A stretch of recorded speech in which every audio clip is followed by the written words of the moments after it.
Welcome to Zoom O'Clock with your host, Tessy Antony de Nassau.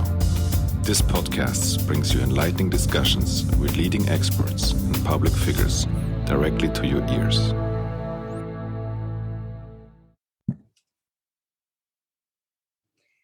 Hello, everyone, and welcome to Zoom O'Clock with your host, Tessy Antony de Nassau. It has been a long time, dear friends, that you haven't heard from me just because, life happens, a lot of work. We're having all the teenagers home and baby and so on. But nonetheless, I am still in search all the time for amazing guests for my Zoom O'Clock.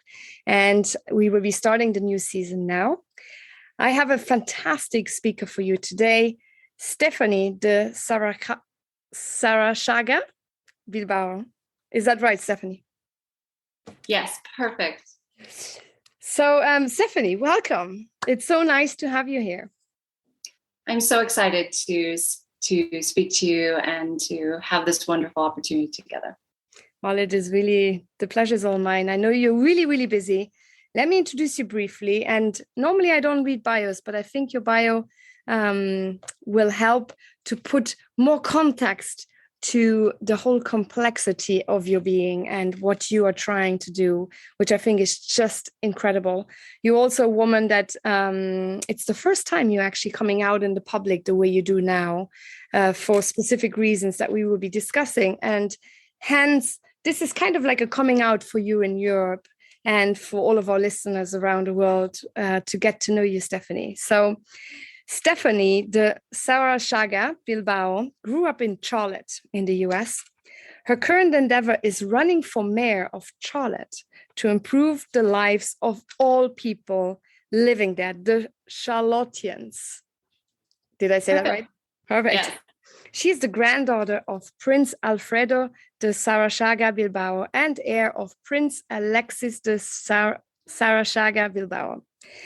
The family was persecuted almost to extinction by totalitarian regimes and is related by blood or marriage to many European royal families. Her grandmother was Lidia Garcia de Leon y Avellaneda of the prominent and respected Mexican political family Garcia de Leon. Respecting the path of her ancestors by carving her own way as a woman in business, she is one of a few women-led millennial family offices in general, and who champions economic development and societal resilience hand in hand. She has worked to benefit numerous communities initiatives both locally and worldwide. She has assisted nonprofit organizations to raise millions for infrastructure and development of new programming, such as Generations with Northern Children's Home in Philadelphia, which worked to end the cycle of poverty for young mothers and their newborns. She also played a part in overhauling poverty-related services in the US and Israel. She helped develop and evaluate violence prevention programs, combated drug and alcohol abuse, and influenced policy benefiting economic growth and workforce development. These efforts also focus on pushing for quality employment and the importance of partnering with the skilled trades. She is also a skilled deal maker and coalition builder. As an active leader in the oversight of the entire direct investment pipeline, she turns organizational contrast into opportunity and has led financial negotiations worth millions with top multinational media and real estate companies. Stephanie was named one of the most influential women of Israel due to her work innovating the fashion industry of Tel Aviv and strengthening international bonds and trades. She is also a cultural ambassador for Le Pays Charolais-Brionnais. In her off time, she loves hiking and sports outside. When not doing that, she dedicates time to preserving cultural and historical memory, which is fitting considering Charlotte is fourth in nation of the preservation of history. She lives in Charlotte with her husband, a police officer, and her daughter, Ella. Welcome, Stephanie. It is an absolute pleasure to have you here today. Thank you. Thank you so much. I appreciate the time and thought that you put into all of this. So I can't wait to get started. Absolutely. Well, I have so many questions for you, and I know we have it's just such a restricted time. So I will get started straight away with the present, and then we go back a little bit into the past. But the present, I think, is the most relevant and also pretty incredible what you're trying to do there. You want to become the mayor of Charlotte. How did that happen, dear Stephanie? And also, how is it going? Because as I know and as I understand, the elections are coming up. So how are you feeling? And how is it for a woman to be in US politics at the moment? Right. So I'm running for mayor of Charlotte because I did grow up in Charlotte. I left to go live in those places we talked about, Israel and Philadelphia, and came back here and wanted to bring all of those things. But I returned years ago, been here for a long time now. And I looked around and I just felt, how can I serve better my community? And I looked around and there's crumbly infrastructure, it's a very big safety issue. And we're going through an incredible transition as a city. We are the new New York City in every way, except potentially, honestly, I think better. We can be better. We can really bring the best of new and old and have a rebirth in the city and be a light to the entire nation, because we're all going through so much right now, coming out of COVID and still dealing with that. That's why I decided to put forward myself. I absolutely did not start with, I want to run for mayor. People don't usually wake up going, I've never run for political office. Mayor sounds good. No. About 8 months ago, I thought, okay, what can I do to really change things? And for me, it's about listening to communities. So I just went and spoke to as many different communities as I could talk to. Well, what's important to you, and it was what's important to all of us: housing, safety, schools. And I kept hearing this from all parts of Charlotte, regardless of race or socioeconomic. It was really what was unifying everyone. And I said, okay, maybe I'll run for council. And then I realized, growing up here, a lot of people don't know the powers of the mayor of Charlotte is to set the agenda. And I felt that, okay, now that I'd done my listening to the community, I could put forward a very specific agenda that could get things done very quickly for people. So I decided mayor, and I built it from the ground up, my campaign. And right now it is early voting. So it's very exciting to see people coming to the polls and voting and getting out there. So we're very confident, actually. The message has been well received. So tell me, Stephanie, as a daughter of a politician myself, and for my first life being exposed into politics quite a lot with my ex-father-in-law, the Grand Duke of Luxembourg, and everything that I have been doing, I studied politics and institutions and have been working with the institutions forever, also through my military career. I have seen that it is not always so trivial when you're looking at policy, actually the laws that come from them and from voting into these legal, into these new innovations, right? Into these changes. How far do you think you can really go? Because as we talked on the phone as well, it's one thing, I want to do this, and these are my promises to the people of Charlotte, and this is where you actually think you can go. So what are your promises? What will you do different when you compare to your competition? And how do you think, is it going to work? And how hard will it be? And what do you need for help? So I absolutely agree. I also come from a political background, and you really have to know how to write the policies very specifically and do very simple, easily and quickly effective things. For me, I'm very focused on safety and housing and economic development. Those are huge things, huge, categories unto themselves. However, I know that with just a little pushing forward very quickly, tying everything together, I can deliver the following to the best of my abilities. Of course, we never know the future, but I can deliver a safer city, because right now I want to build a coalition between the city and the surrounding counties and the smaller municipalities. And many of them have already signed on with me. They feel that this will immediately bring down violence. We need to recruit more of first responders, which is fire, police, and medic. That's a very simple thing. The city has put no effort into it whatsoever. So that's something we can turn on immediately. That will take at least 3 to 6 months, but I have about a 100-day plan that I want to execute. And I believe within the first 3 months, we're going to see reductions in violence when I execute this plan. Because part of what I want to do is after school, evidence-based violence prevention programs that has consistently shown in all data that will bring things down within 3 to 6 months. I implemented that in Philadelphia. I've seen that work in Israel. It's a very simple thing.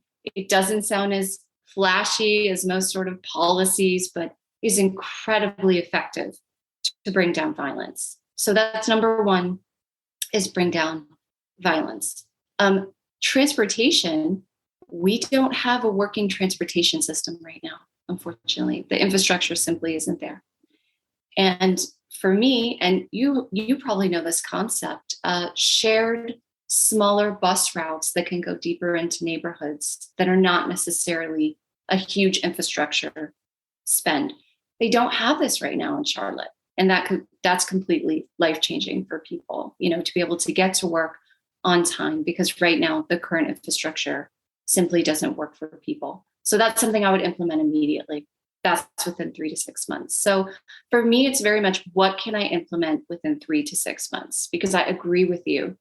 Many, many people that come to these roles maybe don't understand really how policy works and coalition building. And I believe that my previous experience in business and being an executive paired with the work that I've done will get these things done within 3 to 6 months. Wow. Yeah. I don't know if that answers your question a little. I will. Absolutely. Well, it's with the time frame we have, we cannot dive in too much, but definitely, it definitely shows where your focus will be. And I think that is really important, because when you hear politicians, often they promise 10 million things and then they get done maybe 1 or 2, because the term is so small. And my father always said that.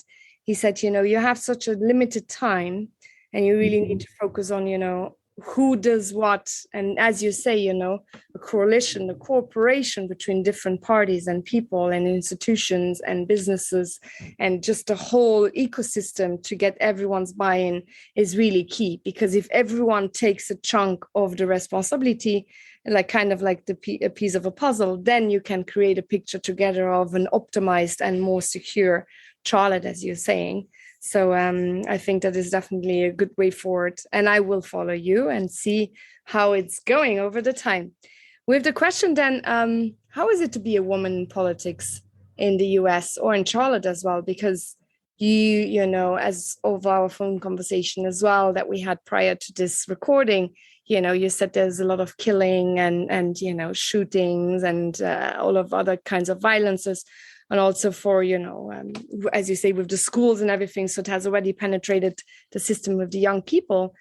So how is it to be a woman in such a kind of like a hostile and harsh environment at times? I know that there's also beautiful things, because every city has also their beautiful things. And, London is extremely violent as well at times, right? When stabbings happened and everything, but you cannot just restrict yourself on thinking that is all, right? But just looking at that aspect for a moment, how is it for you as a woman? Were you supported straight away? Was it difficult for you? Also running, it's very expensive, to find the funds to do it.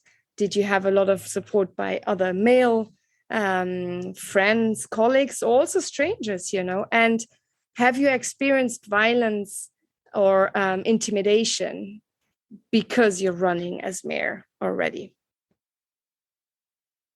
Very good questions. So I'm gonna break that up, because there were a couple of things I heard and I really want to get to them.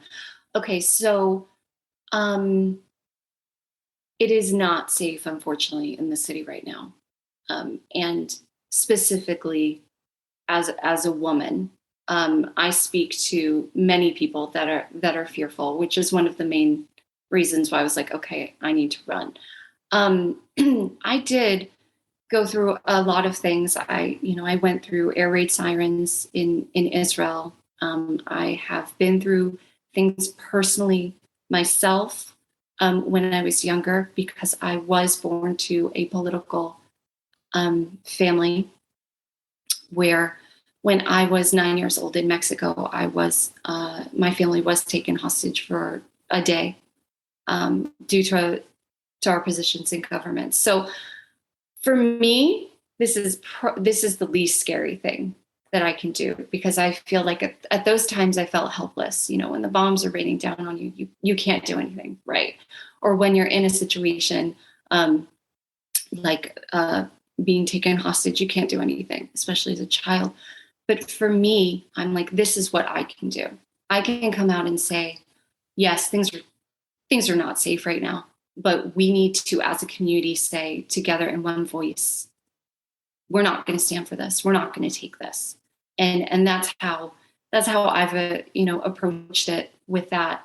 In terms of running as a woman, it has been very exciting to come forward and be put forward. I won my primary. It's the first time that a Mexican, I'm also Jewish as well, Jewish woman, a Mexican or a Jew, had won the primary for either party for the mayoral, campaign. Incredibly exciting. Is there a glass ceiling in politics? I'm not focusing on that. I'm just trying to get my message out as much as possible. When people who are more traditional will say in their mindsets that I don't agree with, I can usually sway them pretty quickly by sitting down. I'm not someone to trifle with. And I think they see that pretty quickly. And they've become some of my, larger vocal supporters, and have rethought their own values, in terms of seeing me as a person getting my voice out there. There is something I chose to do, which apparently no politician had ever done, which was I attended multiple vigils for people who had been murdered in the city over the past couple of months. I can't count how many funerals I've been to. And I was told by the community, no one's ever come, because they're scared that something might happen to them at these events. And for me, it's just so natural to go out into the people and be with them in times like this, even if you can't do anything at the moment, to at least show your presence. And that's something that people aren't seeing in the city in general for the mayor's position. And so I approach that position very differently. So have I had threats? Absolutely. But I move forward. It's what you have to do. I believe, because I'm in America, however naive that might be, that the threats will not amount to what I had to go through in Mexico or other countries when families are actively, political publicly. So I have things in place to keep me safe. But being a politician, you open yourself up to that. Yeah, wow. Growing up in Luxembourg, it's quite safe, and then even London, yes, with the military, I experienced some activities, but I cannot imagine, also, as you said, as a young child, when you were 9, to be kidnapped with your family and experiencing that. And now as well, following, your calling to be creating a better community for others, that there's still people who would like that to not take place, is just, as you say, you move forward and you kind of you just take the energy instead of worrying, and you put that energy to where it belongs, right? Helping others, creating a better community for everyone, also for your daughter, right? And for your husband as a police officer, he's risking his life every day as well, right? And it's really commendable. I will be thinking about you, because, here in Switzerland, we don't have any of that. There's, not comparable in any way, any crime. We can leave our front door open. You can leave your car on. There's no one who takes anything. No one even locks their bikes here where we live, because no one would take these. They leave the flowers out of the shop when the shop closes, and no one takes the flowers. That is something I cannot imagine that in London, but I can definitely not imagine that where you are right now, or in Mexico even. Some friends of mine are from Mexico, and the stories I hear from there are crazy. I will be there in February for a wedding. So yeah. It's a beautiful country. It's a beautiful country. Yes. And good people. And something, here in Charlotte, it wasn't always like this with the violence. I believe this is temporary, and we can get through it if we really quickly address it. You have to name it. Yes, there is violence. We need to deal with it. And here's how we're going to deal with it. So. No, and that is amazing, and I think, as you have already done so before, community projects is the important thing, because behind every violent act, there is a scar. There's something that happened to that person in his or her past. They were left behind. They fell through the grid. They feel unheard. They feel not understood. And, when you can create a community that is inclusive, right? Where everyone feels part of, where they feel like they have opportunities, where people can take care of their families, they have housing, as you say, right? Infrastructure, a good medical system, and the things that really matter to build a life, then crime absolutely will go down, right? It's just people out of desperation when these acts happen. And that is definitely, as you say, is something you can fix if that is a priority of the government. As you say, it hasn't been really so much before, but I really clearly feel, and it sounds like it, that with you, that will change. And I think that is really fantastic. And yeah, I think it's amazing that you put so much love and understanding and also caring into the position that you are in right now. And I'm excited to see where it goes. So tell us what's next now. The elections are happening now, as you say. So what do you need? Like, people who are listening now, and maybe who are in the US, or people here in Europe or anywhere, what do you need people to do, to support you, and also to get to know Charlotte more? What do you want to tell us? Charlotte is an incredible city. We are number one banking in the country. We are equal to New York right now. It depends what economic journal you're reading, because most people are coming down from New York, and we have this incredible group of people. It's always been a melting pot, and we have the best sports. We have a football team, a major soccer team, NASCAR. This, under what I want to do, I want to bring all of that up, get all that entertainment going, because that will generate jobs, that'll create hope, which, helps alleviate a lot of what we were talking about. What people could do is just spread the message of Charlotte. It is a wonderful community. It is a great place to open a business. But, if you're going to bring your businesses, we want it to share the values of our city. The businesses to be able to help the people of the city. And to help spread my message as much as possible. I'm running. I am a Republican. I am a moderate and just a traditional Republican in terms of, I believe entrepreneurship is the path out of poverty. But I also believe you need some sort of safety net. I believe in small government. And I'm not as vocal as much of my party right now. That's the majority of my party right now is me. But there are others that are more vocal. And I just want people to know that we are the silent majority, and that I chose to put myself forward to do this and to spread the message as much as possible. I mean, Charlotte's an amazing city, and I intend to continue to work for Charlotte regardless of what happens with the election. But I feel pretty confident, knock on wood, all of that the message is being heard throughout the city. I would like the message now to be heard everywhere. so that people in the city can see that people are thinking about them and really seeing Charlotte for, the future that it can be. That is beautiful. Oh, I love it. And so how can people get in touch with you? If they want to hear more, if they have maybe future questions, do you have a social media, or do you have a press office where people can contact you? Yes, I do. I can give that information to you if you like, and you could share it on your social media. And also, I do have a campaign website, which is stephanieforcharlotte.com. And right now I can be reached through that.